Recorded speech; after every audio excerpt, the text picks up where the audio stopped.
Mga Lodi, don't skip ads po tayo. Maraming salamat sa patuloy ninyong pagsuporta.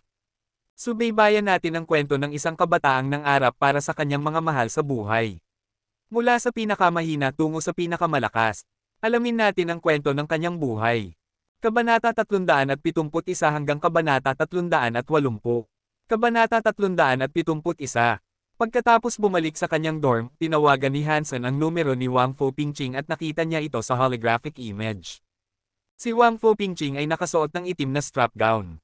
Ang mababang hiwa ay nagpakita ng kanyang malalim na cleavage. Ang kaibahan ng itim at puti ay nagpatingkad sa kanyang dibdib. Kapatid, tiyak na tumatawag ka sa akin para sa ilang pabor. Sabi ni Wang Fu Pingqing, nakangiti. Ahem. Ate, napakatalino at matalino mo para masabi ito, ikaw ang pinakamagandang kandidato para mana sa Ares Martial Hall, sabi ni Hansen na may tuyong ngiti. Hindi niya kailanman nakipag-ugnayan kay Wang Fu Pingqing at nakaramdam ng masama na tumatawag lang siya dahil may kailangan siya. Sabihin mo lang sa akin kung ano ang gusto mo. Hindi ka magaling sa pagpapakyot, nakangisi si Wang Fu Pingqing, ang kanyang mukha ay nagniningning na parang namumulaklak na bulaklak. Ate, kung gayon, magiging prangka ako. Maaari mo bang sabihin sa akin ang ilang bagay tungkol sa VIP section ng Gladiator? Tanong ni Hansen. Matapos sabihin ni Wang Di kay Hansen ang tungkol sa Sacred Blood Beast Soul add-on, naging interesado si Hansen, ngunit hindi siya sumang-ayon kaagad sa kahilingan ni Wang Di. Ang alliance ay naiiba sa God Sanctuary. Ang pinakamalakas na kalaban na maaaring harapin ni Hansen sa First God Sanctuary ay ang mga bagong naging Evolver, at hindi man lang sila isang malaking banta kay Hansen. Gayunpaman, sa Alliance, napakaraming tao ang may kakayahang patayin si Hansen, at hindi siya naglakas loob na magpahinga, kaya tinatanong niya si Wang Fu Pingqing. Pumunta ka sa VIP section. Biglang nagalit si Wang Fu Pingqing. Hindi ba't paulit-ulit kitang binalaan tungkol dito? Hindi ako, kundi ang isa sa aking mga kaklase. Sinabi ni Hansen kay Wang Fu Pingqing ang lahat tungkol kay Wang Di. Kung posible, gugustuhin ni Hansen na tulungan siya. Narinig ni Wang Fu Pingqing ang sinabi ni Hansen habang nakakunot ang kanyang mga kilay, nag-isip at sinabi, ituring mo na lang na patay na ang taong ito. Huwag kang makialam dito. Paano naman? Kung manalo siya sa laban, mawawala ang kanyang utang, tama ba? Patuloy na nagtanong si Hansen. Sa tingin mo ba hahayaan siyang manalo ng mga pervert na iyon? Kinuyam ni Wang Fu Pingqing ang kanyang mga labi at sinabi. Ang masasabi ko lang sa iyo ay ang sino mang pumunta doon ay isang toro na naghihintay na makatay. Mas mababa sa 1% ang makakaligtas. Kung handa akong gumastos ng pera, posible bang mailabas siya? Naisip ni Hansen at nagtanong. Mas gugustuhin niyang hindi makita na mamatay si Wang Di. Sa tingin mo ba susuko ang ahas sa kanyang biktima? Sabi ni Wang Fu Pingqing na may matinding tono. Hindi ito ang iyong problema. Wala tayong magagawa. Paano kung makipaglaban ako para sa kanya? Tanong ni Hansen na may pag-aalinlangan. Ayaw niyang bitawan ang Sacred Blood Beast Soul add-on, na halos imposible nang makita sa merkado at magiging malaking tulong sa pangangaso ng mga super nilalang. Kilala mo ba siya ng husto? Tiningnan ni Wang Fu Pingqing si Hansen. Hindi talaga. Sinabi ni Hansen kay Wang Fu Pingqing ang tungkol sa panukala ni Wang Di na kunin si Hansen gamit ang mga Beast Soul. Hindi ka pa sumasang-ayon, tama ba? Tanong ni Wang Fu Pingqing na nakakunot ang kanyang mga kilay. Hindi pa, pero talagang gusto ko ang Beast Soul add-on na iyon. May paraan ba para magawa ito? Tanong ni Wang Fu Pingqing. Inikat ni Wang Fu Pingqing ang kanyang mga mata kay Hansen at sinabi, kung ako sa iyo, susuko na ako sa ganoong katawang ideya. Kung pupunta ka doon, imposibleng mabuhay siya. Totoo, ang mga taong haharapin ni Wang Di doon ay mga Evolver talaga. Pareho lang kung ikaw ang pupunta para sa kanya. Sa tingin mo ba may tsansa ka? Pandaraya ito, sabi ni Hansen, nakakunot ang noo. Oo nga, at ano ang magagawa mo tungkol dito? Ang mga taong iyon ay napakalakas na wala sa atin ang makaka-afford na makipagtalo sa kanila. Sumuko ka na lang sa ideya, sabi ni Wang Fu Pingqing. Kung pupunta ako, anong uri ng Evolver ang makakalaban ko? Nag-isip si Hansen at nagtanong. Hindi ka seryoso, tama ba? Sa tingin mo ba kaya mong talunin ang isang Evolver? Ang anumang Evolver ay masyadong malakas para sa isang hindi pa evolved na tao, lalo na sa isang laban sa buhay at kamatayan na tulad nito.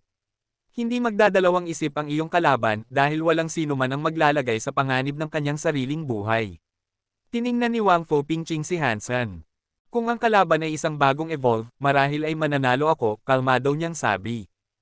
Tiningnan ni Wang Fu Pingching si Hansen ng matagal bago niya sinabi, magpapadala ako sa iyo ng isang video clip.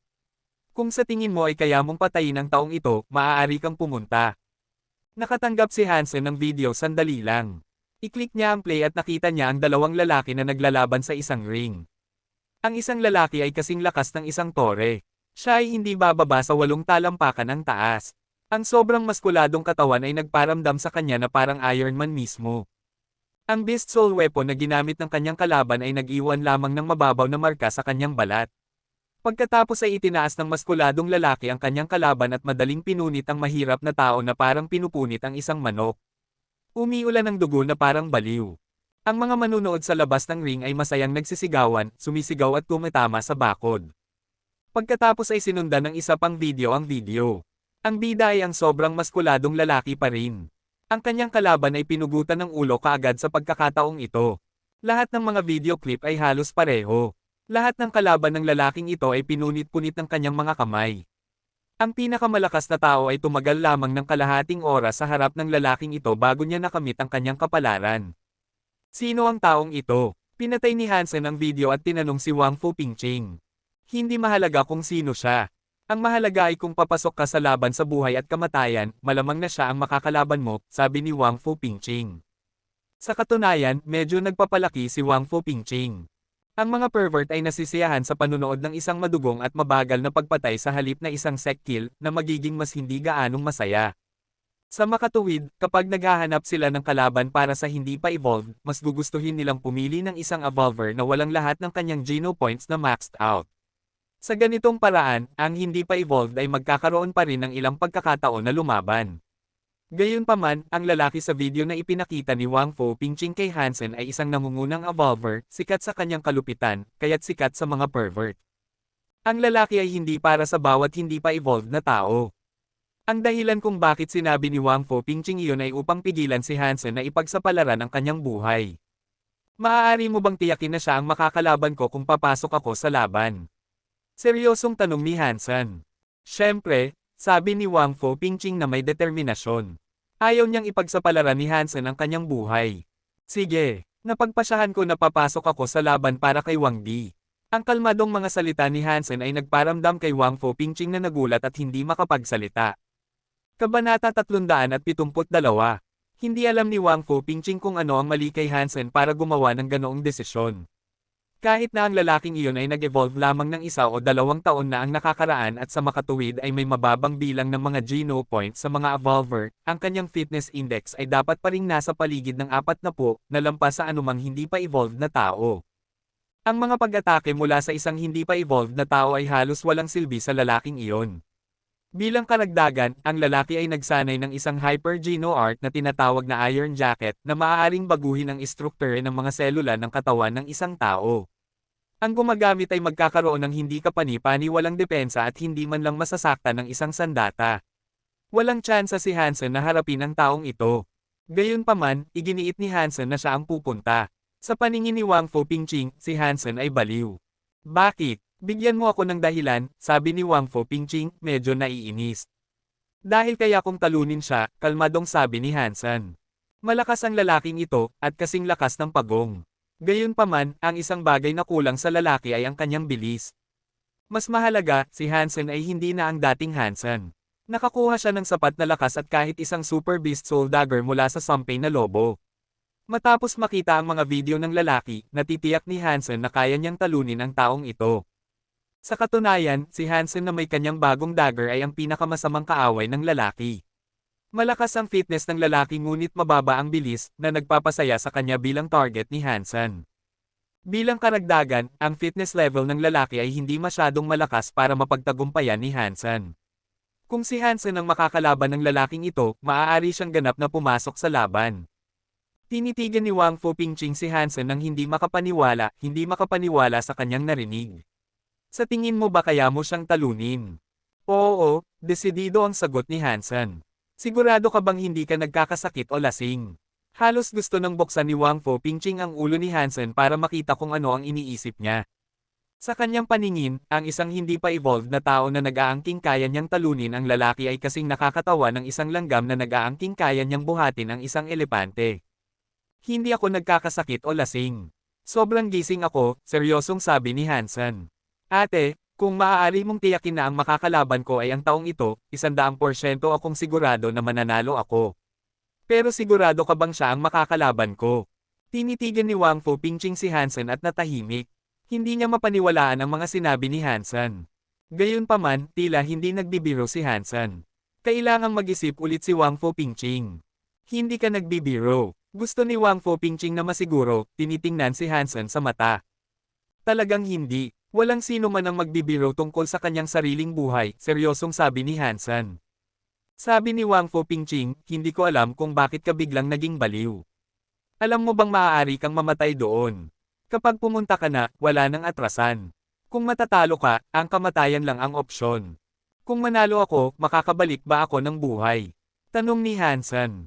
Napabuntong hininga si Wang Fu Pingching at sinabi, ang namamahala sa VIP section ay si Ning Yu.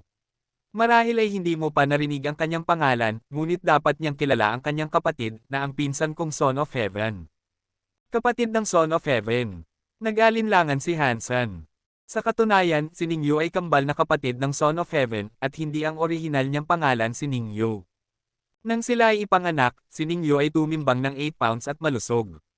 Gayunpaman, si Son of Heaven ay isang mahina na sanggol, mas mababa sa 5 pounds at namamatay. Ang kanilang lolo ay isang naniniwala sa kapalaran, kaya't nag-hire siya ng isang manghuhula, na nagsabi sa kanya na ang kapalaran ni Ning Yu ay pumihil sa kanyang kapatid. Pagkatapos ay binago ng manghuhula ang pangalan ng malusog na sanggol sa Yu, na isang pangalan na sinasabing makakatulong sa pag-unlad ng kanyang kapatid. Maliban sa kanilang lolo, walang sino man sa pamilya ang naniniwala na sa pamamagitan lamang ng pagpapalit ng pangalan ng ibang bata, magiging mas maayos si Son of Heaven. Gayunpaman, sa tuwa ng pamilya, matapos pangalanan ang kanyang kapatid na Yu, unti-unting naging malusog si Son of Heaven. Simula noon, ang kalusugan ni Ning Yu ay lumala ng lumala. Hindi pa siya nakakabawi hanggang ngayon. Matapos mamatay ang kanilang lolo, nag-hire ang kanilang ina ng isa pang manghuhula para gamutin si Ning Yu. Gayunpaman, umiling lang ang manghuhula at nagsabi ng isang pangungusap bago siya umalis. Nagpo si Wang Fu Pingching. Anong pangungusap? Naging mausisa si Hansen. Ang Yu ay nangangahulugang buwan na hindi angkop na pangalan para sa isang lalaki. Dahil si Ning Yu ay may malakas na kapalaran, ang pangalan ay mas nakakasama sa kanya. Gayunpaman, nakangiti ng mapait si Wang Fu Pingching at sinabi, tiningnan ng manghuhula si Son of Heaven at tumigil. Lahat ay naunawaan ang ibig niyang sabihin. Kung babaguhin ni Ning Yu ang kanyang pangalan pabalik, maaaring nasa panganib ulit si Son of Heaven. Kaya, si Ning Yu ay si Ning Yu pa rin. Tanong ni Hansen. Umiling si Wang Fu Pingching at sinabi, naisip ng kanilang ina na baguhin ang pangalan ni Ning Yu, ngunit sinabi mismo ni Ning Yu na ang pangalan ay ibinigay ng kanyang lolo. Dahil namatay na ang kanyang lolo, kailangan niyang igalang ang kagustuhan ng kanyang lolo. Bilang karagdagan, ang pangalan ay nakatulong sa kanyang kapatid. Kung babaguhin niya ang pangalan, masasaktan ang kanyang kapatid na magpapasama sa kanya bilang kapatid. Mas gugustuhin niyang magdusa kaysa maging masamang apo at kapatid. Nang sabihin niya iyon, 8 taong gulang lamang si Ning Yu. Ang galing naman ng taong ito. Naisip ni Hansen at sinabi. Si Ning Yu ay isang taong palaging sumusunod sa mga patakaran. Kung manalo ka, hindi kanya hahayaang mamatay sa kanyang panunood. Gayunpaman, kaya mo ba talagang manalo? Binalik ni Wang Fu Pingching ang usapan. Hindi siya makapaniwala na matatalo ni Hansen ang evolver na iyon. Batay sa alam mo tungkol sa akin, sa tingin mo ba gagawa ako ng isang bagay na hindi ako sigurado? Kalmadong tanong ni Hansen. Nagpo si Wang Fu Pingching. Batay sa kanyang kaalaman, si Hansen ay hindi isang risk-taker, at mas lalong hindi isang tanga o baliw. Gayunpaman, napakahirap para sa kanya na maniwala na matatalo ni Hansen ang evolver na iyon. Pagkatapos ng lahat, mayroong malaking agwat sa pagitan ng mga hindi pa evolved at mga evolver. Ate, ayusin mo na ang evolver na iyon bilang kalaban ko, sabi ni Hansen. Sige, pumayag si Wang Fu Pingching. Napabuntong hininga siya at sinabi, sana wala si Ning Yu doon. Totoo, kahit na si Ning Yu ay isang mabait na tao, laging hindi ako mapakali sa paligid niya. Mas gugustuhin kong makasama si Son of Heaven na may masamang ugali. Kabanata 373. Pagkatapos ay tinanong ni Hansen ang tungkol sa lahat ng kalaban na maaaring makasalubong niya at sumang-ayon na makipaglaban para kay Wang Di. Hiniling niya kay Wang Di na ibigay sa kanya ang mga beast soul bago ang laban. Ang mga Beast Soul ay isang Sacred Blood Beast Soul add-on at isang Sacred Blood Beast Soul weapon. Dahil hindi sila nasa iisang shelter, hiniling ni Hansen kay Wang Fu Pingqing na gamitin ang kanyang mga koneksyon sa shelter ni Wang Di para matanggap ang dalawang Beast Soul, na maaari nang kunin ni Hansen anumang oras mamaya. Ang Sacred Blood Beast Soul weapon ay isang palakol, na hindi interesado si Hansen. Ang Beast Soul add-on ang kailangan ni Hansen. Dumating si Wang Fu Pingqing sa VIP section at nakita si Ningyu doon. Imposible para sa kanya na iwasan si Ningyu sa puntong ito. Kapatid, tawag ni Wang Fu Pingqing. Sa tuwing nakikita niya si Ningyu, nakakaramdam siya ng nerbiyos. Kahit na si Ningyu ay isang mabait na tao, ang pagtingin sa kanya ay laging nagpapadala ng kilabot sa kanyang gulugod mula noong siya ay bata pa. Sa makatuwid, kakaiba ang pagiging mas malapit ni Wang Fu Pingqing kay Son of Heaven na masungit at mayabang. Hindi pa rin maipaliwanag ni Wang Fu Pingqing kung bakit. Pingqing, matagal na tayong hindi nagkita. Hinimas ni Ningyu ang ulo ni Wang Fu Pingqing, nakangiti. Ang kanyang mga mata ay parang dalawang gasuklay na buwan. Kamukha ni Ningyu si Son of Heaven, ngunit mas payat. Mapatla ang kanyang kutis, at maging ang kanyang mga labi ay magaan ang kulay. Si Ningyu ay isang mahusay na pinsan ni Wang Fu Pingqing mula noong sila ay bata pa. May isang pagkakataon na bumisita si Wang Fu Pingqing sa mga ning kasama ang kanyang mga magulang. Nabasag ng batang babae ang isang mahalagang antik at natakot. Hinimas ni Ningyu ang kanyang ulo tulad ng ginawa niya ngayon at sinabing siya ang may pananagutan. Kahit na pinagbuhatan siya ng malakas, walang sinabi si Ningyu tungkol sa katotohanan. Laging nagpapasalamat si Wang Fu Pingqing kay Ningyu, ngunit dahil sa ilang kadahilanan, nag-aalangan siyang lapitan siya. Kahit na hinimas ni Ningyu ang kanyang ulo, gusto niyang umiwas. Sa harap ni Ningyu, kahit na ang isang malakas na babae tulad ni Wang Fu Pingqing ay nakakaramdam ng pagkahiya. Wala masyadong pagkakapareho si Wang Fu Pingqing kay Ningyu kaya't diretso niyang sinabi, kapatid, may pabor akong hihingin. Pingqing, anumang bagay para sa iyo kung hindi labag sa mga patakaran, nakangiting sabi ni Ningyu. Pagkatapos sabihin iyon, hindi na napigilan ni Ningyu ang pag-ubo. Mas lalong pamatla ang kanyang mukha. Kapatid, gumaganda ba ang pakiramdam mo nitong mga nakaraang araw? Hindi mapigilan ni Wang Fu Pingqing ang pag-aalala. Hindi mahalaga. Nasasanay na ako, nakangiting sabi ni Ningyu. Ano ang pabor? Kapatid, may kilala akong dinala sa VIP section, nagmamadaling sabi ni Wang Fu Pingqing. Pingqing, dapat mong malaman na ang ilang mga patakaran ay hindi masisira, ahem, sabi ni Ningyu at umubo. Kapatid, hindi ko hinihingi sa iyo na palayain siya, kundi gawing kalaban niya si Tai Kwang, kinagat ni Wang Fu Pingqing ang kanyang mga ngipin at sinabi. Kahit na hindi niya pinaniniwalaan na ito ay isang magandang ideya, kailangan niyang igalang ang kagustuhan ni Hansen. Kaaway mo ba siya? Tiningnan ni Ningyu si Wang Fu Pingqing nang may pagtataka. Hindi. Mabilis na umiling si Wang Fu Pingqing. Evolver ba siya? Hindi. Tumingin si Ningyu na interesado. Kagiliw-giliw, ano ang pangalan niya? Hansen. Kapatid, kaya mo ba? Sa tuwing nasa harap siya ni Ningyu, nakakaramdam si Wang Fu Pingqing ng kawalan ng katiyakan. Hanggat walang mga patakaran na nasa Syra, ano mang gusto mo. Nakangiti si Ningyu kay Wang Fu Pingqing na may mapagmahal na tingin. Kaya, oo, nagalak si Wang Fu Pingqing. Tumango si Ningyu, ang sulok ng kanyang mga labi ay kumukurap sa ilalim ng panyo. Mukhang sinusubukan niyang pigilan ang pag-ubo. Ang VIP section ay kung saan pinakawalan ang madilim na bahagi ng kalikasan ng tao. Ang espasyo ay puno ng mga manunood na ang ring ay paulit-ulit na hinuhugasan ng dugo sa gitna. Walang nakakakita sa mga mukha ng mga manunood. Lahat ay nakasuot ng metal mask. Maraming bisita ang ayaw makita sa lugar na ito. Kahit na maaari ring panoorin ang live broadcast na may membership sa pamamagitan ng Skynet, mas gusto pa rin ng maraming tao ang tunay na karanasan at ang lasa ng dugo. Ang pangalang Tai Kwang ay sikat sa VIP section. Hindi dahil siya ay talagang malakas. Sa mga revolvers, si Tai Kwang ay isang baguhan pa rin na may magagandang potensyal sa pinakamaganda. Gayunpaman, sa VIP section, para sa mga hindi pa evolved na hindi makabayad ng kanilang utang, si Tai Kwang ay isang bangungot. Si Satanas ang palayaw na ibinigay ng mga tao kay Tai Kwang matapos panoorin ang kanyang laban. Ang kalupitan na ipinakita ni Tai Kwang sa mga laban ay nagbigay sa kanya ng palayaw na iyon. Para sa mga hindi pa evolved, si Tai Kwang ay talagang hindi matatalo at malupit na parang demonyo na uhaw sa dugo. Sa mga nakaraang laban, wala sa mga kalaban ni Tai Kwang ang may buo na katawan. Sila ay pinunit-punit o tinanggal ang mga ulo. Sa tuwing nangyayari ang ganoong bagay, nagiging adik ang mga manunood. Ang mga sigawan ay puno ng buong espasyo. Hindi mahalaga kung sino ang kalaban ni Tai Kwang. Ang gusto lang makita ng lahat ay ang kalupitan ng Satanas. Pupunitin ko ang ulo mo. Nang muli na namang tumayo si Tai Kwang sa ring, tinuro niya ang kanyang kalaban at sumigaw ng kanyang paboritong linya. Nagsimulang mag-cheer ang lahat ng manunood para sa paparating na dugo at kamatayan. Sa katunayan, kumpara kay Tai Kwang, ang mga manunood ang tunay na demonyo.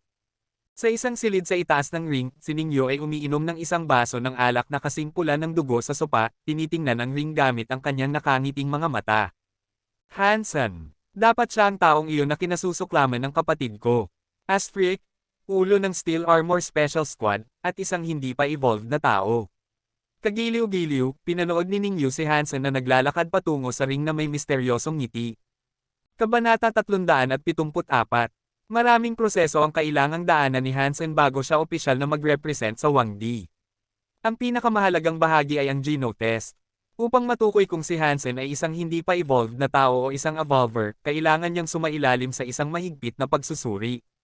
Dahil may malinaw na pagkakaiba sa pagitan ng mga gene ng isang evolver at isang hindi pa evolved na tao, hindi mahirap sabihin na hindi pa evolved si Hansen.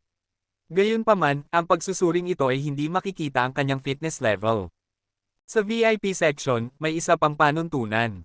Kung ang isang tao ay lalaban para sa ibang tao, dapat mas mataas ang kanyang fitness level kaysa sa papalitang manlalaro. Hindi mahirap ito para kay Hansen. Kinontrol niya ang kanyang katawan upang sumailalim sa pagsusuri upang ang kanyang fitness level ay bahagyang mas mataas kaysa kay Wangdi. Matapos ang lahat ng mga proseso, lumitaw si Hansen sa ring ng VIP section. Nakatingin kay Tai Kwang na umuungal na parang halimaw, si Hansen ay sobrang kalmado. Hindi man lang naapektuhan si Hansen sa mga masiglang sigaw o sa mabangis na galaw ni Tai Kwang. Kahit gaano kabangges si Tai Kwang, mas mahina pa rin siya kaysa sa Golden Growler. Hindi mararamdaman ni Hansen ang presyon dahil lang sa mas matangkad si Tai Kwang. Napakaraming malalaking nilalang sa God Sanctuary. Nag-shapeshift si Hansen bilang Fairy Queen at biglang nakoronahan ng isang Ruby Crown. Hawak ang dagger ng sampay na lobo, pinanood ni Hansen si Tai Kwang na tahimik na sinusubukang pukawin siya. Kahit na nakita ni Tai Kwang ang Beast Soul na ipinatawag ni Hansen, hindi niya balak na gumamit ng Beast Soul. Sa kanyang fitness level, hindi niya kailangan gumamit ng anumang Beast Soul upang abusuhin ang isang hindi pa evolved na tao. Gustong-gusto rin ng mga baliw na manunood na makita siyang pinupunit ang kanyang mga kalaban gamit ang kanyang mga kamay. Gustong-gusto rin ni Tai Kwang ang pakiramdam na iyon. Nang mawala ang laser curtain, mabilis na lumapit si Tai Kwang kay Hansen na may malupit na ngiti, nakabuka ang kanyang mga daliri. Halos hindi man lang sinubukan ni Tai Kwang na ipagtanggol ang kanyang sarili dahil hindi niya naisip na kailangan. Ang Hyper Geno Art, Iron Armor, na kanyang sinanay, ay magpoprotekta sa kanya laban sa anumang Sacred Blood Weapon mula sa First God Sanctuary. Kahit na ang isang malakas na hindi pa evolved na tao ay makakapag-iwan lamang ng gasgas sa kanyang katawan gamit ang isang Sacred Blood Weapon. Ang gasgas ay magpapasaya lang kay Tai Kwang at mas magpapasigla sa mga manunood. Naiintindihan ni Tai Kwang kung paano mapasaya ang mga mayayamang tao na nagbabayad para sa kilig. Nakatingin kay Tai Kwang na papalapit kay Hansen, hindi mapigilan ni Wang Fu Pingqing ang pagkabalisa, pinagpapawisan ang kanyang mga palad. Kahit na paulit-ulit na kinumpirma ni Hansen na kaya niyang talunin si Tai Kwang, nararamdaman pa rin ni Wang Fu Pingqing na hindi ito makatotohanan. Nag-evolve si Tai Kwang na may maxed out na Sacred Geno Points. Ang isang hindi pa evolved na tao ay masyadong mahina kaysa sa kanya. Sa kabilang banda, ang mga manunood ay nagsaya. Nakatingin kay Tai Kwang na papalapit kay Hansen na nakabuka ang kanyang mga daliri, nagsigawan sila ng may kabaliwan. Punitin ang hayop na iyon. Patayin mo siya. Punitin ang ulo niya. F** at K ang kanyang puwet. Parang eksena sa impyerno. Libu-libong demonyo ang sumisigaw na may pagnanasa. Bigla, nasa tabi na ni Hansen si Tai Kwang na uhaw sa dugo. Malapit nang mahawakan ng kanyang mga kamay ang mga balikat ni Hansen. Sa sobrang laki ng katawan, si Tai Kwang ay sobrang bilis. Ang bilis ni Tai Kwang ay parang kidlat sa paningin ng mga hindi pa evolved. Kahit para sa isang hindi pa evolved na tao na naka-max out na sa Sacred Geno Points, halos hindi makita ang paggalaw ng kamay ni Tai Kwang. Gayunpaman, mas mabagal pa rin siya kaysa sa pagong. Sa paningin ni Hansen na nag-shapeshift bilang Fairy Queen, hindi naman mabilis si Tai Kwang. Nang malapit ng mahawakan ni Tai Kwang ang mga balikat ni Hansen, ginamit ni Hansen ang Heresy Mantra upang mapalo ang kanyang puso. Nagsimulang magbomba ang dugo mula sa kanyang puso at naging tense ang kanyang katawan. Boom! Gamit ang Sparticle, ang paa ni Hansen ay naging isang blur. Kumikislap ang isang itim na bagay sa leeg ni Taekwang at nakarating na si Hansen sa likod ng kanyang kalaban. Bata, kahit na may ilang mga trick ka, ang aking laman ay parang bakal at ang iyong mga pangit na dagger ay hindi man lang makakapagahit sa akin, lumingon si Taekwang at umungal kay Hansen. Totoo ba iyon? Tiningnan ni Hansen si Taekwang na may walang ekspresyon na mukha. Ahem, nang magsasalita na sana si Taekwang, nakagawa lang siya ng tunog na parang barado na tubo. Nabali ang kanyang leeg, at nag-spray ang dugo. Natahimik ang mga manunood. Nawala ang malupit na tingin sa mukha ni Taekwang. Natakot at nagulat ang Evolver, sinusubukang takpan ang kanyang sugat gamit ang kanyang kamay. Gayunpaman, masyadong malalim at malawak ang sugat. Kahit gaano man subukan ni Taekwang na pigilan ang pagdurugo, hindi ito gumana. Sa sandaling iyon, bumagsak ang Evolver sa lupa at nagsimulang manginig. Matapos ang maikling katahimikan, mas lalong nagsigawan at umungal ang mga manunood. Binalik ni Hansen ang mga Beast Soul at bumaba sa ring, nagulat din sa talas ng dagger, na madaling pinutol ang lalamunan ng isang Evolver tulad ni Taekwang na nagsanay ng isang defensive Hyper Geno Art para sa mga Evolver. Sobrang talas ng sandata na parang mantikilya ang pagputol nito sa bakal. Tiningnan ni Wang Fu Pingching si Hansen na umalis ng hindi makapaniwala sa nangyari. Kagiliw-giliw, dalhin mo siya sa akin, nagsalita si Ningyu sa pamamagitan ng kanyang comlink, pinapanood si Hansen na may kislap sa kanyang mga mata. Dinala si Hansen sa isang silid at nakita niya si Ningyu na nakangiti at si Wang Fu Pingching na nakatayo ng may nerbyo sa tabi ni Ningyu. Kumusta? Ako si Ningyu. Lumapit si Ningyu kay Hansen at inilahad ang kanyang kanang kamay, mukhang hindi nakakatakot. Hansen. Nakipagkamay si Hansen kay Ningyu. Ang vibe na nakuha niya kay Ningyu ay iba sa inilarawan ni Wang Fu Pingching. Hindi masasabi ni Hansen kung anong uri ng vibe iyon. Hindi siya nakaramdam ng hindi mapakali sa paligid ni Ningyu tulad ni Wang Fu Pingching. Sa halip, naramdaman niyang si Ningyu ay parang isang bulaklak na poppy na nagpapatakot sa mga tao ngunit hindi mapigilan ang pagiging kaakit-akit. Kabanata 375. Si Ningyu ay medyo madaldal at laging alam ang tamang sasabihin. Hindi niya kailanman pinapahiya o pinag-aalala ang mga tao. Sa una, naisip ni Hansen na hindi madali para sa kanya na umalis sa lugar na iyon. Sa pinakamababa, hindi siya madaling papayagan ni Ningyu na umalis. Gayunpaman, kinausap lang siya ni Ningyu ng ilang sandali bago siya pinauwi, nang walang anumang intensyon na magtanong. Naging kasiya siya ang kanilang pag-uusap. Pagkatapos umalis ni Hansen, umupo si Ningyu sa harap ng holographic video at paulit-ulit na pinanood ang pag-atake ni Hansen na pumatay kay Taekwang. Matapos manood ng hindi mabilang na beses, bumulong sa kanyang sarili si Ningyu, napakatalas ng dagger na iyon. Marahil ay may pagkakataon tayo sa bagay na iyon. Sa pag-uwi, mausisa na tinanong ni Wang Fu Pingching si Hansen, anong uri ng Beast Soul ang dagger na iyon. Bakit sobrang talas? Halos isang suntok mo lang, patay na si Taekwang. Isang Sacred Blood Beast Soul lang mula sa isang nilalang na parang lobo. Ang tanging lakas nito ay ang talas, nakangiting sabi ni Hansen. Hindi napigilan ni Wang Fu Pingching na eye-roll ang kanyang mga mata kay Hansen. Hindi ba sapat na iyon? Ang galing ng dagger na iyon. Nahati pa nga ang lalamunan ng isang Evolver na ang katawan ay pinatibay ng Hyper Geno Art. Kahit na ang kanyang fitness index ay nasa 40 lang, sobrang nakaka-impress ang sandatang ito para sa isang bagay mula sa First God Sanctuary. Napakaswerte mo lang. Nagpost si Wang Fu Pingching at seryosong sinabi, pero dahil mayroon kang ganitong Beast Soul Dagger at nakita na ito ni Ningyu, magkakaroon ka ng ilang problema. Hindi ito kakalimutan ni Ningyu. Mag-ingat ka. Bakit? Naguguluhan si Hansen. Walang nakakaalam na ang Cursed Wolf Dagger ay isang Super Beast Soul, kaya't walang dahilan para saktan siya ng isang tao dahil sa isang matalas na dagger. Nagatubili si Wang Fu Pingching ng ilang sandali bago siya nagsalita, hindi mo maintindihan. Napakahalaga ng ganitong Beast Soul weapon para kay Ningyu. Marahil ay makakatulong ito sa kanya na makamit ang isang bagay na matagal nang hinahanap ng mga Ning. Sa tingin mo ba makakalimutan niya ito? Naging interesado si Hansen at tinanong si Wang Fu Pingching, isang bagay na matagal nang hinahanap ng mga Ning. Naalala ni Hansen ang mga sinabi ni Wang Fu Pingching tungkol sa naiwan ng kanyang lolo at ang sinabi ng kanyang ama. Isinulat ng kanyang lolo ang Super Gene sa kanyang notebook at sinabi ng kanyang ama na maaari niyang dalhin ang pendant na iyon para humingi ng tulong sa mga Ning. Posible bang alam ng mga Ning ang tungkol sa mga super creature at super genes ngunit wala silang kakayahan na manghuli ng mga ito? Kaya ba interesado siya sa dagger? Hula ni Hansen. Gayunpaman, wala siyang paraan para malaman kung totoo ito. Gumalaw ang mga labi ni Wang Fu Pingqing at sinabi, hindi ko rin maintindihan. Sa katunayan, hindi lang ang mga Ning, pati na rin sa aking pamilya, kung minsan ay hihilingin sa akin ng mga matatanda na gumawa ng isang bagay na hindi ko lubos na maintindihan. Bilang karagdagan, may mga bagay na hindi dapat kong sabihin sa sinuman. Malinaw na nasa mahirap na posisyon si Wang Fu Pingqing, kaya't wala nang ibang tinanong si Hansen. Gayunpaman, marami pa rin ang ipinahayag ng kanyang mga salita. Bigla, naisip ni Hansen ang katotohanan na minsan ay nagdala si Shuruyan ng isang grupo ng mga tao upang maghanap ng isang pugad. Kung ang pugad ay magbubunga lamang ng isang sacred blood beast soul tulad ng paniniwala ng mga tao, bakit nila gagawin ang napakahirap na pagsisikap para lang doon? Hindi naman ito makatwiran. Ang perang binayad ng Starry Group para sa misyon ay sapat na para bumili ng isang Sacred Blood Beast Soul. Pagkatapos ng lahat, napakamahal ng pag-hire ng isang buong special squad. Bilang karagdagan, may mga bayarin din para sa paglalakbay. Kahit na hindi alam ni Hansen kung magkano ang kanilang binayad, tiyak na napakalaki nito.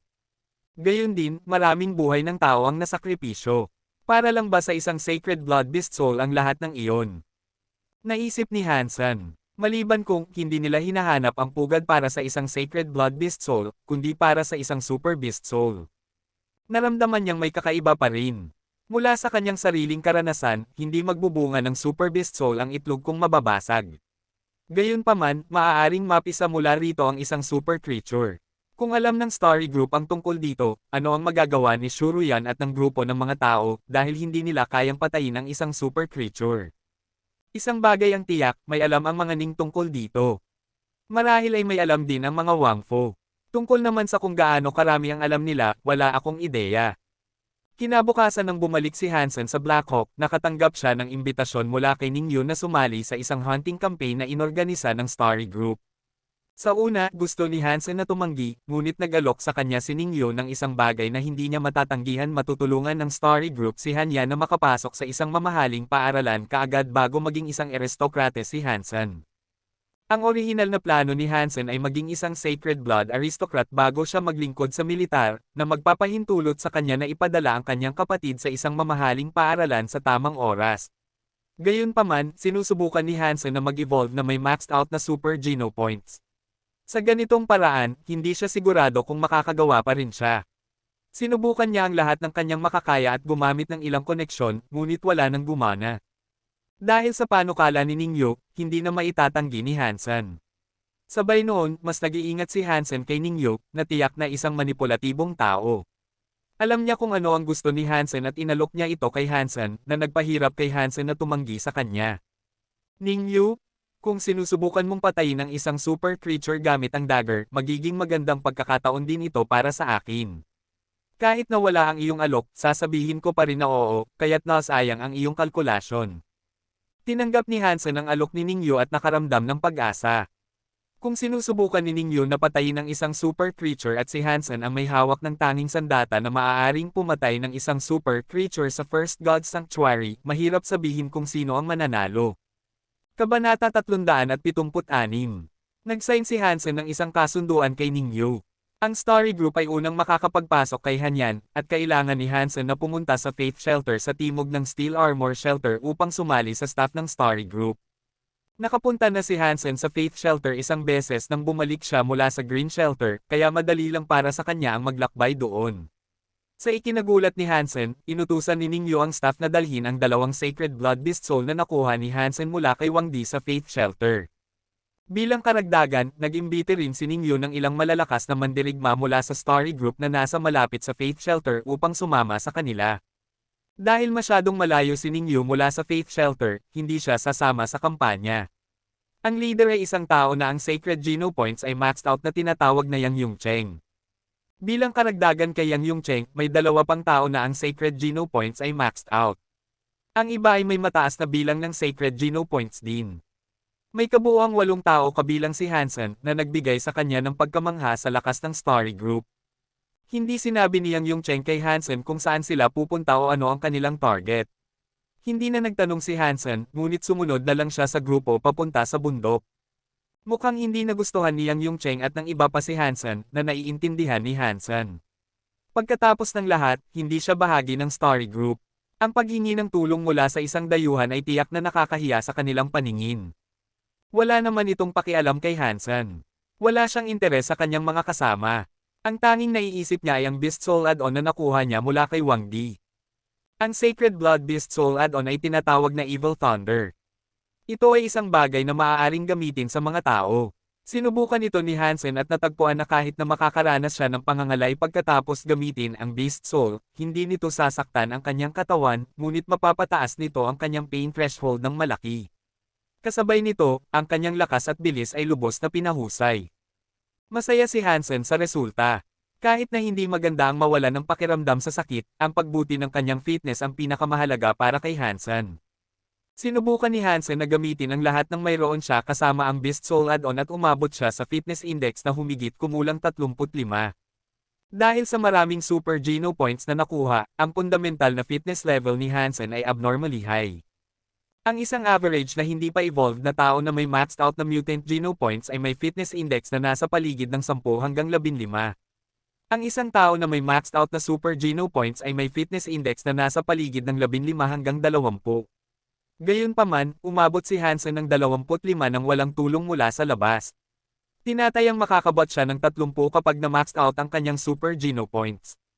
Kung may isang tao na nag-evolve na may maxed out na mutant Geno points, aabot ang fitness index nito sa 20 pagkatapos ng evolution sa mutant body. Sa kaso ng evolution na may maxed out na Sacred Geno points, sa tulong mula sa Sacred Body, ang bilang ay magiging 30. Nakahula si Hansen na kapag siya ay nag-evolve, makakakuha siya ng super body na magde-double rin sa kanyang fitness level. Ang isa pang Sacred Blood Beast Soul na nakuha niya mula kay Wang Di ay isang Bullhead Axe. Ito ay isang mabigat na sandata na may mahabang hawakan. Maaari itong gamitin ni Hansen bilang kapalit ng Spinning Spear kapag hindi siya si Dollar. Gayunpaman, alam lamang ni Hansen ang mga batayang kaalaman tungkol sa axe skills, kaya hindi siya gaanong mahusay sa sandatang ito. Malapit na tayong pumasok sa Primeval Forest. Mag-ingat na huwag matuklo ng mga nakakalason na insekto. Ang kanilang lason ay kadalasang hindi magagamot, sabi ni Yang Yongcheng kay Hansen bago pumasok sa Primeval Forest. Hindi dahil gusto ni Yang Yongcheng si Hansen, kundi dahil sinabi ni Ningyo kay Yang na tiyakin ang kaligtasan ni Hansen, basta't hawak pa rin ni Hansen ang Beast Soul Dagger. Iyon ang dahilan kung bakit hindi maganda ang pakiramdam ng iba sa grupo kay Hansen. Akala nila si Hansen ay isang maswerteng tao na nakakuha ng isang malakas na Beast Soul. Wala itong pakialam kay Hansen. Para sa iba, ang isang taong may maxed out na Sacred Geno points ay maaaring isang malakas na mandirigma, ngunit hindi ito gaanong mahalaga kay Hansen. Kahit na nag-evolve na sila, hindi niya sila masyadong bibigyang halaga. Bakit hindi na lang tayo lumipad? Tanong ni Hansen habang tinitingnan ang Primeval Forest na may mga puno na natatakpan ng langit at nakakunot ang noo. Kung makikipaglaban siya sa nilalang ng direkta, hindi natatakot si Hansen sa sinumang nilalang sa First God Sanctuary maliban sa mga super creature. Gayunpaman, sa isang kapaligiran tulad nito, mahirap protektahan ang sarili mula sa maliliit na insekto. Lumipad. Alam mo bang gaano karaming nakakabahalang nilalang ang naririyan sa gubat? Maraming sacred blood creatures na maaaring lumipad. Kung gusto mong magpamatay, subukan mong lumipad, sagot ni Zhuting na may balbas. Tinitingnan niya si Hansen na parang tanga. Ngumiti si Hansen at walang sinabi. Mas matagal lang ang aabutin niya upang maglakad sa gubat. Upang maiwasan ang anumang posibleng panganib, tinawag ni Hansen ang Sacred Blood Phantom Ant Armor. Kahit na nakakaabala ang pagsusuot ng armor, epektibo itong magpoprotekta sa kanya mula sa lahat ng maliliit na nilalang. Habang pinapanood ang armor na nagliliwanag na parang hiyas, sinabi ni Zhuting na may paghamak, nakasuot ka ng fancy armor sa ganitong madilim na lugar. Gusto mo bang gawing buhay na target kami para maakit ang atensyon ng lahat ng nilalang? Sa katunayan, kung hindi si Hansen ang inutusan ni Ningyo na protektahan, tatawagan ni Zhuting si Hansen na isang tanga. Gumamit ka ng ibang armor. Masyadong kapansin-pansin ito, sabi rin ni Yang Yongcheng kay Hansen. Umusag si Hansen at ibinalik ang Phantom Ant Armor. Ayaw niyang magkaroon ng problema. Dahil hiniling ng iba sa grupo na ibalik niya ito, ayaw ni Hansen na mag-aksaya ng oras sa pakikipagtalo sa kanila. Pagkatapos ng lahat, nariyan si Hansen para sa isang super creature, at kailangan niya ang mga taong ito para magbigay ng daan. Wala siyang pakialam sa mga detalye. Zhu Ting, mag-scout kasama si Lao Liu. Tiyak na si Yang Yongcheng ang leader ng grupo. Ilalagay niya si Hansen sa gitna upang hindi siya atakihin. Bagamat gusto ni Hansen na magmadali at makita ang kanilang target, napipilitang maglakad ng dahan-dahan si Hansen dahil sa labis na pag-iingat ng iba sa grupo. Mukhang hindi ito ang unang pagkakataon ng iba sa grupo. Napaka-pamilyar nila sa mga landas sa gubat at naiiwasan ang maraming hindi kinakailangang problema. May layunin sila para sa kampanyang ito, kaya hindi sila nakatuon sa pagpatay. Halos naiiwasan nila ang lahat ng nilalang at ang natitirang mga nilalang ay pinatay ng 2 scout.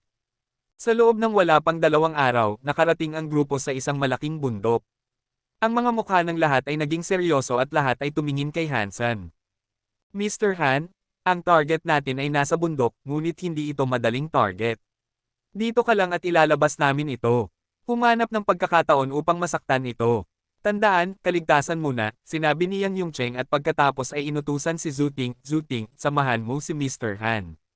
Kung mamatay siya, mamamatay ka rin. Brother, relax. Sisiguraduhin kong siya ay ligtas, sabi ni Zhu Ting na sinisigurong tumama ang kanyang dibdib. Kabanata 377. Nakatago si Hansen at si Zhu Ting sa likod ng isang malaking bato sa paanan ng bundok, naghihintay na ibaba ng iba pang miyembro ng grupo ang nilalang. Napahanga si Hansen sa tanawin ng bundok at kagubatan. Malapit na nating makita ang nilalang. Sigurado akong masasabi mo sa akin kung anong uri ng nilalang ito ngayon, sabi ni Hansen kay Zhu Ting. Sa daan, walang sinabi ang grupo kay Hansen tungkol sa nilalang, kaya wala pa ring alam si Hansen. Ngumiti si Zhu Ting at sinabi, hindi mahalaga kung ano ang alam mo. Ang kailangan mo lang gawin ay saksakin ito, at ang iba ay wala nang pakialam sa iyo. Hindi naman titigil ang nilalang para saksakin ko ito, di ba? Nakakunot ang noo na sabi ni Hansen. Mas o mas kaunti, walang pakialam na sabi ni Zhu Ting. Natulala si Hansen. Hinala niya kung ang nilalang ay isang super creature. Paano titigil ang isang super creature kapag sinaksak? Dahil wala nang sinabi sa kanya si Zhu Ting, tumigil na si Hansen sa pagtatanong at tumitig sa bundok. Sa una, naisip ni Hansen na magiging maingay. Gayunpaman, hindi niya narinig ang anumang pakikipaglaban o dagendong na kanyang naiisip. Sa loob ng ilang oras, nakita ni Hansen ang grupo na bumababa mula sa bundok. Napakabagal nila at patuloy na humihinto. Dahil masyadong malayo sila, at natatakpan ng mga puno ang paningin ni Hansen, hindi niya masabi kung ano ang kanilang ginagawa. Naglakad si Hansen sa gilid, gustong makita ng mas malinaw, ngunit hinayla siya ni Zhu Ting at sinabi, tumigil ka. Magtago ka rito at hintayin na ibaba ito ni Yang Yongcheng dito. Ang nilalang na ito ay may napakatalas na paningin. Kung makikita ka nito, masisira ang lahat. Mas lalong nag-usisa si Hansen. Naisip niya kung anong uri ng nilalang ito. Wala nang paraan para malaman ni Hansen, kaya kailangan niyang maghintay. Unti-unting lumapit sa kanila ang grupo. Ilang sandali pa, nakita ni Hansen ang nilalang na sumusunod sa kanila, na nagpagulat kay Hansen. Isang higanteng kuhol na kasing laki ng isang kotse. Ang kanyang shell ay translucent na parang isang piraso ng jade, at ang kanyang laman sa ilalim ng shell ay kulay pula na parang apoy. Ang kanyang 2 mata ay kasing laki ng mga headlight ng isang kotse. Hinabol ng kuhol ang iba pang miyembro ng grupo, ngunit hindi naman mabilis ang kanyang bilis. Kahit na mas mabilis ito kaysa sa isang tunay na kuhol, kasing bilis lang ito ng isang ordinaryong matanda. Walang paraan para maabutin nito ang mga lalaki. Tumayo sa iba't ibang direksyon, nagpapalabas ng mga palaso at naghahadges ng mga dagger si Yang Yongcheng at ang kanyang mga kasamahan sa higanting kuhol, sinusubukang panatilihin ang nilalang na malayo sa kanilang sarili. Gayunpaman, halos walang silbi ang lahat ng sandata sa shell o sa laman. Tumama ang isang palaso sa shell ng kuhol at nabasag. Sa kabutihang palad, ang palaso ay isang Z-steel weapon. Kung ito ay isang beast soul, iiyak na ngayon ang may-ari nito. Ang mga sandatang tumama sa pulang laman ay tumalbog pabalik na parang tumama sa goma. Mas mabilis pa nga ang pagtalbog nito kaysa sa pagtama nito sa pagong. Kahit na mukhang napakalakas ng higanting kuhol, mukhang walang silbi ang pag-iingat. Naisip ni Hansen kung bakit ilalabas ng mga lalaki ito sa halip na hilingin kay Hansen na pumunta at saksakin ito.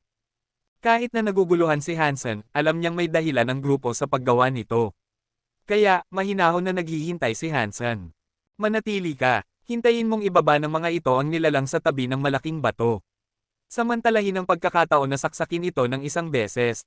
Tandaan, maging mabilis. Pagkatapos ng saksak, nasaktan mo man ito o hindi, umatras ka kaagad. Huwag mag-atubili, ulit ni Zhuting kay Hansen. Tumanggaw si Hansen ngunit mas lalong nag-usisa tungkol sa higanteng kuhol.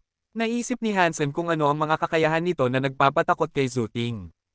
Batay sa bilis nito, hindi maisip ni Hansen kung gaano mapanganib ang kuhol. Habang papalapit ang kuhol sa malaking bato, tinawag ni Hansen ang Cursed Wolf Dagger at Samandal sa malaking bato, naghihintay na dumaan ang kuhol. Huminga rin ng malalim si Zhuting at Samandal sa malaking bato. Di nagtagal, dinala ang higanteng kuhol sa malaking bato. Nang dumaan ito, nagsipol si Yang Yongcheng na ang kanilang napagkasundo ang senyales. Agad na lumingon si Hansen sa likod ng malaking bato na may hawak na dagger. Nakatalikod sa kanya ang higanteng kuhol, isang piraso ng pulang laman ang nakalantad sa ilalim ng puting shell na parang palda. Agad na tumama ang dagger sa laman. Bago pa man ito mahawakan ng dagger, parang may naramdaman ang kuhol at sinubukang iurong ang buntot nito. Ngunit huli na. Nahiwa na ng itim na dagger ang laman at nag-iwan ng isang sugat na isang talampakan ng haba. Parang naghihiwa ng litid ng baka ang naramdaman ni Hansen. Kahit na nahati ang laman, hindi naman malalim ang sugat, at mabilis na nagtago ang kuhol sa shell, nag-iwan ng isang pool ng dugo sa lupa. Hinawakan ni Hansen ang dagger sa shell, sinusubukang hampasin ito. Tumakas. Nagulat at nagalit si Zhuting. Bago pa man magawa ni Hansen ang hiwa, sumigaw siya at hinaila si Hansen palayo. Bigla, ang kuhol na nagtago lang sa shell ay lumabas mula sa shell at lumipad patungo kay Hansen. Ang katawan nito ay kulay pula at mukhang ahas na may dalawang pakpak. Kabanata 378. Bang! Lumipad ang pulang katawan mula sa shell, at nahulog ang puting shell sa lupa, durog ang mga bato at nagpaalog sa bundok. Naisip ni Hansen kung gaano kabigat ito. Ang malambot na katawan na nagtanggal ng shell ay naging sobrang bilis. Lumipad ito patungo kay Hansen na parang pulang kidlat. Nakita ang lumilipad na ahas na halos nasa kanyang mukha, mabilis na hinampes ni Hansen ang Cursed Wolf Dagger dito. Sa ikinagulat ni Hansen, mabilis na nagzigzag at umiwas ang lumilipad na ahas sa pag-atake ni Hansen. Walang pagbagal, muling sinugod nito si Hansen. Nakakunot ang noo ni Hansen. Wala siyang oras para mag-isip, kaya ginamit niya ang Heresy Mantra at mabilis na gumulong sa lupa upang lumayo sa lumilipad na ahas. Hindi man lang huminto ang ahas, ngunit patuloy na inatake si Hansen. Naghagi si Zhuting ng isang bangkos ng Z-Steel Flying Dagger sa ahas, na hindi gumana. Tumama ang lahat ng flying daggers. Mabilis na tumakbo si Yang Yongcheng at ang iba pa at sumigaw, tumakas. Magiging ligtas ka sa 300 talampakan ang layo mula sa shell. Wala pa ring gaanong alam si Hansen tungkol sa lumilipad na ahas. Hindi na siya naglakas loob na mag-risk at nagsimulang tumakbo. Hindi sumunod si Hansen sa isang tuwid na linya. Kahit na hinahabol siya ng lumilipad na ahas sa langit, imposibleng makaatake ito dahil sa ruta ni Hansen. Sa huli, nakarating si Hansen sa 300 talampakan ng layo mula sa shell. Tulad ng sinabi ng grupo, nang makarating si Hansen doon, tumigil ang ahas sa paghabol kay Hansen, ngunit yumengal na parang iyak ng sanggol at lumipad pabalik sa shell. Huminga ng maluwag si Yang Yongcheng at ang iba pa at dinala si Hansen palayo sa bundok. Nakatago muli sa shell, ang nilalang ay naging sobrang bagal, at hindi na posible na maabutin nito ang grupo. Ano ba ang nangyari? Hindi ba sinabi ko sa iyong tumakbo pagkatapos ng saksak? Halos mapatay mo kami, sigaw ni Zhuting kay Hansen, itinuro ang kanyang ilong nang makarating sila sa isang ligtas na lugar. Pasensya na, gusto ko lang subukan kung kaya kong putulin ang shell, hindi paumanhin ni Hansen. Kahit na hindi naniniwala si Hansen na kaya siyang patayin ng ahas, lumabag siya sa plano na kanyang kasalanan. Well, masyadong mataas ang tingin mo sa sarili mo. Sapat na ang pagkasaktan mo sa katawan nito. Ang shell. Ha! Sarkastikong sabi ni Zhuting. Hindi naniniwala si Zhuting na mayroon mang sandata sa First God Sanctuary na makakapaggasgas sa shell. Tama na. Mabuti na lang at wala nang nangyari, pinigilan ni Yang Yongcheng si Zhuting at sinabi sa iba pa. Tapos na ang ating misyon. Magpapahinga tayo at maghahanda para bumalik sa shelter. Hindi niyo papatayin ang nilalang. Natulala si Hansen. Hindi niya inaasahan na babalik ang grupo ng ganito. Patayin. Sa tingin mo ba kaya mong patayin ang nilalang gamit lang ang isang matalas na dagger? Ang batang ito, ang yabang, ngumisi si Zhuting. Tiningnan ni Yang Yongcheng si Zhuting upang pigilan siya at pagkatapos ay sinabi kay Hansen, Mr. Hansen, nakita mo na wala tayong kakayahan na patayin ang nilalang, kaya kailangan nating maghintay na mag-organisa ng ibang kampanya si Young Master Ningyu para patayin ito. Biglang naunawaan ni Hansen na hiniling lang sa kanya ni Ningyo na pumunta upang subukan kung kaya niyang saktan ang nilalang gamit ang kanyang dagger, hindi upang patayin ito. Si Ningyo mismo ay malamang na naglalakbay patungo sa Faith Shelter sa sandaling ito upang mag-organisa ng ibang kampanya upang patayin ang nilalang. Wala nang ibang sinabi si Hansen at sumunod sa grupo pabalik. Sa puntong ito, sigurado na siya na ang higanteng kuhol ay isang super creature din. Mukhang alam ng mga Ning ang tungkol sa mga super creature. Kung hindi, bakit nila ginugol ang napakaraming oras at pagsisikap upang maghanap ng isang pugad at patayin ang nilalang na ito? Malinaw na may hinahanap sila. Naisip ni Hansen sa kanyang sarili. Gayunpaman, hindi siya sigurado kung nakapatay na ba ang mga Ning ng isang super creature o nakakuha na ba sila ng super genes. Kung ang sagot ay hindi, paano nila nalaman ang tungkol sa pagkakaroon ng super genes? O haka-haka lang ba ito? Naisip ni Hansen ang tungkol dito at naramdaman niyang hindi ito malamang. Matagal na ang nakalipas, isinulat ng kanyang lolo ang super genes. Paano niya nalaman iyon?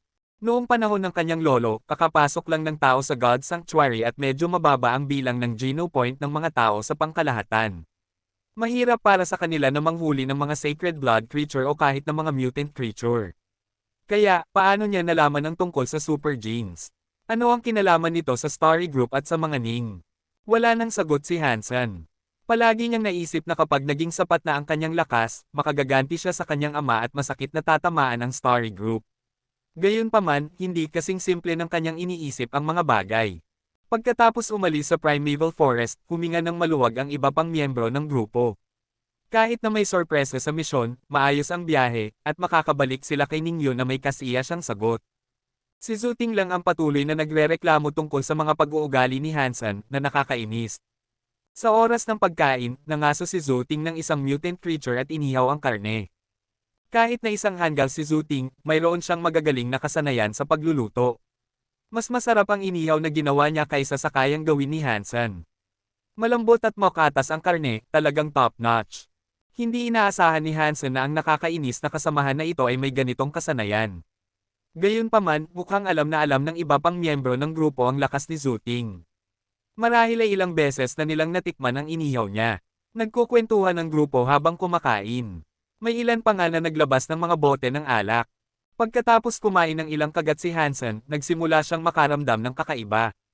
Tumataas ang temperatura ng kanyang katawan na halos imposible para sa isang taong nagsasanay ng Jad-escan.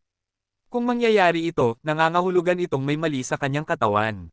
Di nagtagal, napagtanto ni Hansen kung ano ang problema. Wala siyang ginawa sa pag-uwi at patuloy na kumakain ng kanyang dala. Ang tanging bagay na maaaring magkamali ay ang inihaw ni Zuting. Ningyu, kung sinusubukan mo akong patayin ng ganito, masyadong maliit ang tingin mo sa akin. Ginamit ni Hansen ang Jad-escan at ang lamig ay ibinalik ang kanyang katawan sa normal. Pagkatapos ay nagkunwari siyang walang nangyari at patuloy na kinain ang inihaw. Matapos ng lahat ng inihaw, nakita ni Hansen na walang mali sa iba pang miyembro ng grupo. Habang nag-aalinlangan si Hansen kung magkukunwari ba siya, nakarinig siya ng isang pagbagsak. Mabilis na nakita ni Hansen na nahulog sa lupa si Yang Yongcheng at ang iba pa na parang lasing. Medyo gumalaw lang sila bago sila tumigil sa paggalaw. Zuting. Nagulat na tumingin si Hansen sa tanging taong nakatino bukod sa kanya. Kabanata 379. Kinukuha mo ang aking knockout drops at hindi ka pa rin natamba. Isang malakas na mandirigma nga, sabi ni Zuting kay Hansen na nakangiti, medyo nagulat. Sino ka ba talaga? Naunawaan na ni Hansen na malamang na isang especially iya si Zuting sa Starry Group. Kung hindi, hindi niya lalasunin ang iba pang miyembro ng grupo. Gayunpaman, hindi pa rin alam ni Hansen kung saang grupo siya nabibilang. Hindi inaasahan ni Hansen na isang especially iya si Zuting. Ang isang taong kasing baba ng kanya ay parang hindi material para maging especially iya. Nagpost si Zuting at sinabi, hindi mahalaga kung sino ako. Ang mahalaga ay dapat mong malaman kung sino ang nagmamay-ari sa iyo. Ano ba ang gusto mo? Titig na titig kay Zuting si Hansen at nagtanong. Ngayon ay may dalawa kang pagpipilian. Ang isa ay ibigay mo sa akin ang Beast Soul Dagger, at ang isa ay mamatay ka. Isang patas na tao ako. Pwede kang pumili. Nakangiti pa rin si Zuting. Tanga ba ang tingin mo sa akin? Kung ibibigay ko sa iyo ang dagger, mas mabilis lang akong mamamatay, pang-uuyam ni Hansen. Posible na mabuhay kapag katapos mong ibigay sa akin ang dagger, ngunit kung hindi mo ito ibibigay sa akin, tiyak na mamamatay ka. Kahit na hindi ko makuha ang dagger, hindi ko hahayaang makuha ito ni Ningyu, sabi ni Zhu Ting. Tinawag niya ang isang Beast Soul Sword at hinampas ito sa leeg ni Hansen. Nang malapit ng mahawakan ng talim ang leeg ni Hansen, iniikot ni Hansen ang kanyang pulso at tumama ang dagger sa espada. Sa isang pag-crack, nabasag ang espada ni Zhu Ting. Ano ba ang? Nagulat na tumingin si Zhu Ting kay Hansen. Malinaw na hindi niya napagtanto na may ganitong lakas si Hansen pagkatapos niyang uminom ng knockout drops. Ang knockout drops na ginamit niya ay walang amoy o lasa. Pagkatapos itong inumin, hindi kaagad matutulog ang isang tao, ngunit pagkatapos ng ilang sandali.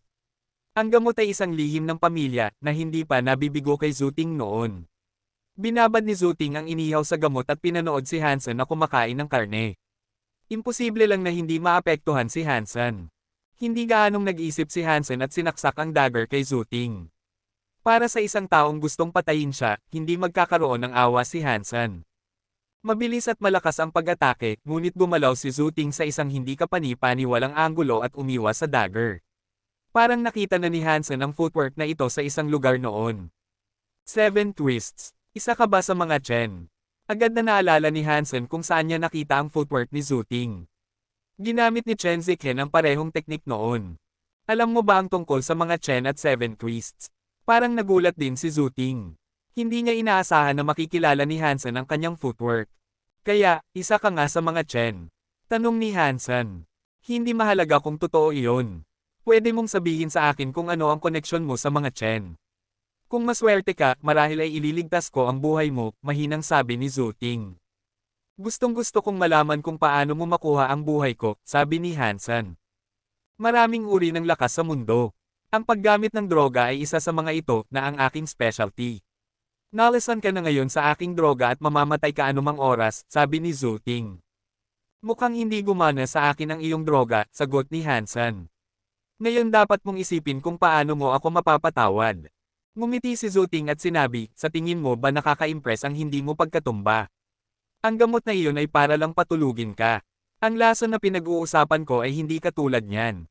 Inilagay ni Zhu Ting ang kanyang kamay sa harap ng kanyang ilong, mukhang na-enchanted. Naamoy mo ba ang bango? Hindi ito pabango, kundi tunay na lason. Narinig mo na ba ang Hyper Geno Art na tinatawag na deadly perfume?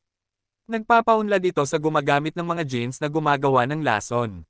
Ang bawat tao ay magkakaroon ng kanyang sariling lason.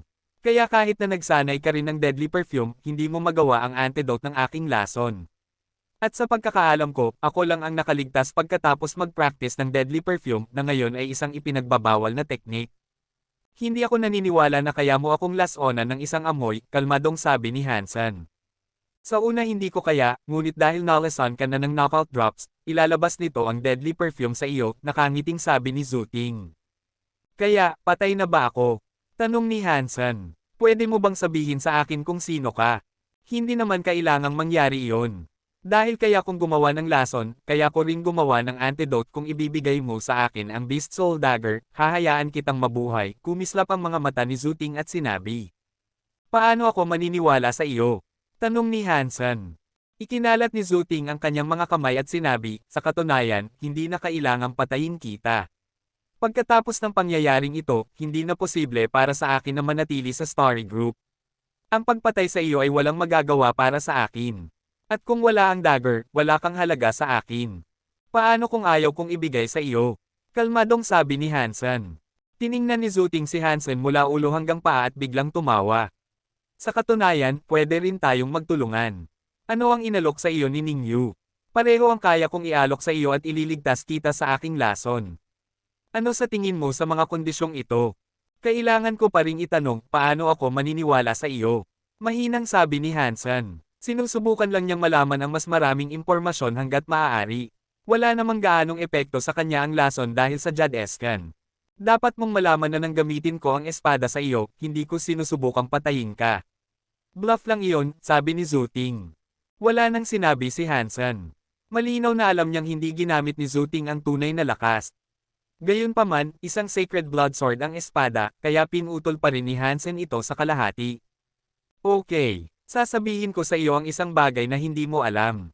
Sa katunayan, sigurado akong wala kang ideya kung anong uri ng nilalang ang pinapatay ni Ningyu, bumantong hininga si Zhu Ting at sinabi. Hindi ba isang sacred blood creature lang iyon? Tumalo ng puso ni Hansen, ngunit nanatiling kalmado ang kanyang mukha. Sacred blood creature. Marahil. Sa pinakamababa, walang nakakaalam kung sila ba ay sacred blood creatures hanggang ngayon, nakangising sabi ni Zuting. Ibig mo bang sabihin? Nakakunot ang noo ni Hansen. Naisip mo na ba kung bakit ang ilang sacred blood creatures ay mas malakas kaysa sa iba, tulad ng nasa primeval forest? Kahit na napakaraming tao na may maxed out na sacred genopoints ay wala nang nagawa dito. Hindi tayo nasa parehong level nito. Hindi ba kakaiba ang nararamdaman mo? Nagpos si Zuting at dahan-daang sinabi, naisip mo na ba na marahil may mga nilalang na higit pa sa sacred blood creatures? Kabanata 380. Tumakbo ang puso ni Hansen, ngunit nagkunwari pa rin siyang nagulat at nagtanong, mga nilalang na higit pa sa sacred blood creatures. Kung hindi, bakit sa tingin mo nag-abala si Ningyo na kumuha sa iyo? Sa tingin mo ba madaling labagin ang mga patakaran at ipadala ang isang bata na walang background sa isang mamahaling paaralan? Kung isang sacred blood creature lang ito, bakit gagawin iyon ni Ningyu?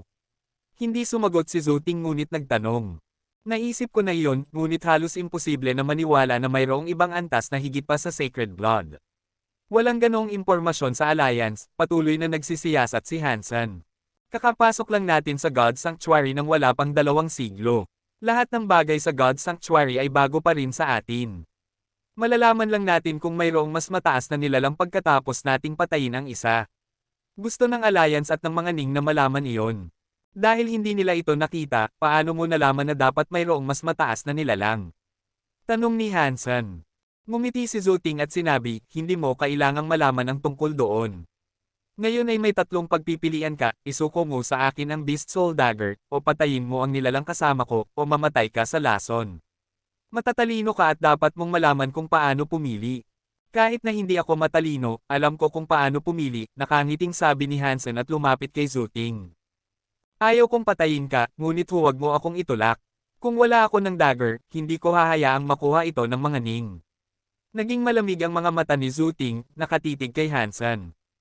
Hindi man lang nag-abala si Hansen na sumagot sa kanya, mabilis na sinaksak ang kanyang dagger kay Zuting. Ngumisi si Zuting at hinimok na kumalat ang bango. Naisip niya na si Hansen na nalasan na ay lalong lalala sa puntong ito. Kung hindi agad mamatay si Hansen, mawawala ang kanyang kakayahan na lumaban. Sa puntong iyon, itatali niya si Hansen. Gayunpaman, mukhang walang epekto sa kanya ang bango. Agad na umabot ang dagger sa mukha ni Zuting, na nagpagulat sa kanya. Mabilis na gumamit si Zuting ng 7 twists at umiwas sa dagger, ngunit napakatalas ng dagger kaya natakbuhan lang siya.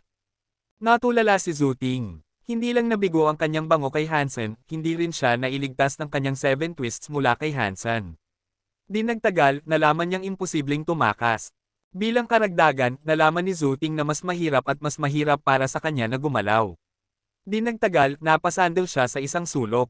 Tigilan mo na, pwede tayong makipag-ayos. Kung tutulungan mo si Ningyo na patayin ang nilalang, hindi ka makakakuha ng masyadong malaki. Mas marami ang kaya kong ialok sa iyo kaysa sa kanya, sigaw ni Zuting, natatakot na papatayin na siya. Boom! Hindi siya pinansin ni Hansen at sinuntok siya sa mukha. Nagsimula ng damyugo ang ilong ni Zuting, at naimprinta ang kamao sa kanyang mukha. Tinakpan ni Zuting ang kanyang mukha at yumuko. Boom boom! Hindi siya pinansin ni Hansen at patuloy na binubugbog siya. Nagulat si Zuting. Naisip niyang mahuhuli siya o papatayin o kukulitin, ngunit hindi siya tinanong ni Hansen ng anumang bagay bago siya binugbog na nagpatulo sa kanyang ilong. Gusto ni Zuting na lumaban, na nagdulot lang sa kanya ng mas malalakas na suntok. Hindi balak ni Hansen na tumigil anumang oras.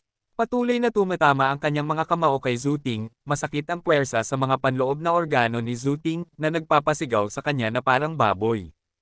Nang tumigil sa pag-ikot si Zuting, huminto si Hansen, at naisip ni Zuting na iyon na ang katapusan. Gayunpaman, lumala lang ito. Magaling si Hansen sa pag-grappling at madaling na-dislocate ang mga kasukasuan ni Zuting, na halos magpahimatay sa kanya. Tigilan mo na, itigil mo na, tanungin mo kung ano ang gusto mo, Array, ano ang gusto mong malaman. Sigaw ni Zuting habang nagmamakaawa. Ang mga tanong ay pwede pang maghintay. Galit ako sa iyo, kaya titingnan ko muna kung gaano karaming palo ang kaya mong tanggapin, walang pakialam na sagot ni Hansen. Inabot niya at na-dislocate ang balikat ni Zuting. Sumisigaw at nagmumura si Zuting. Napaka-regret niya na ginawa niyang target si Hansen. Ang isang pervert. Hindi man lang niya sinusubukang kulitin siya, kundi binubugbog lang siya. Hindi rin okay para kay Zuting na gamitin ang impormasyon para makipagpalit ng awa. Gusto ni Zuting na patayin ang sarili bago siya lalong pahirapan, ngunit natagpuan niyang halos lahat ng kanyang kasukasuan ay na-dislocate ni Hansen. Dahil hindi makagamit ng anumang puwersa, hindi man lang mapakamatay si Zuting. Sa huli, marahil ay napagod si Hansen. Iniwan niya si Zuting na nakahiga sa lupa sa pinakakakaibang hugis, natatakpan ng luha habang umupo siya sa isang bato sa tabi ni Zuting. Okay, isang patas na tao ako. Kaya, bibigyan kita ng dalawang pagpipilian. Ang isa ay sagutin mo ang aking tanong at ang isa ay sagutin mo ang aking tanong ng tapat.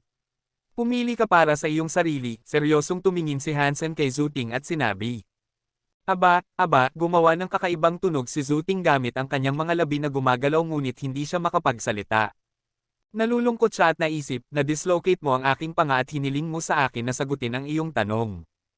Ay, nakalimutan ko. Lumapit si Hansen kay Zuting at ibinalik ang kanyang panga sa lugar.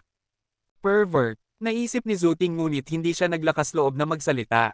Sobrang takot sa kanya ni Hansen sa puntong ito. Hindi si Hansen ang pinakamasamang tao na nakilala niya, ngunit tiyak na ang pinakakakaiba. Bilang karagdagan, ang katotohanang immune si Hansen sa kanyang lason ay nagpatakot kay Zuting. Sinasabi mo na may mga nilalang na higit pa sa sacred blood creatures. Ano sila? Tanong ni Hansen. Kahit na wala nang sinabi si Hansen para takutin siya, nakaramdam ng lamig si Zuting habang pinapanood siya. Masakit ang buong katawan niya, hindi naglakas loob na mag-pause si Zuting at sumagot, hindi ko alam. Haka-haka lang iyon. Wala pang nakakapatay ng ganoong uri ng nilalang noon. Kung haka-haka lang iyon, bakit handa ang mga tao na magbayad ng napakalaki para dito? Handa na ulit siyang bugbugin ni Hansen. Huwag kang magsimula, ang totoo lang ang sinasabi ko sa iyo. Lahat ay haka-haka lang. Kung may kakayahan tayong patayin ang nilalang, hindi sana tayo kinuha ni Ningyo, at hindi sana ako nag-risk ng ganito. Ang dagger sa iyong kamay ang pinakamatulas na sandata hanggang ngayon. Maraming nilalang na mas malakas kaysa sa sacred blood creatures na hindi man lang natin masaktan, lalo na patayin, sigaw ni Zuting.